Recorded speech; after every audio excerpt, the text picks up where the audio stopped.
প্রচুর ভিড় হয়েছিল, তার মধ্য দিয়ে আমরা সবাই মিলে লাইন দিয়ে পুজো দিয়েছিলাম। তারপরে ওখান থেকে ধূপবাতি জ্বালিয়ে নিলাম।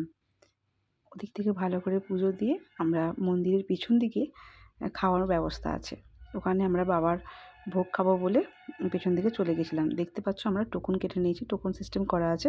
তারপরে লাইন দিয়ে সবাই একে একে ধীরে ধীরে গেলাম। তারপর বাবার প্রসাদ ছিল খিচুড়ি আর কুমড়োর তরকারি, কুমড়ো দিয়ে আলুর তরকারি, আর ছিল পায়েস। লোকনাথ বাবার প্রসাদ যে এত সুন্দর সুস্বাদু টেস্টি, সেটা না খেলে আমরা কেউই বুঝতে পারতাম না। বাবার প্রসাদ বলেই এত সুন্দর খেতে আমরা ভাবতে পারি না, এত লোকের রান্না একসাথে। তারপরে আমরা ওখান থেকে বেরিয়ে চলে এলাম কচুয়াধামে। লোকনাথ বাবারই একটা স্থান আর কি, কচুয়াধাম।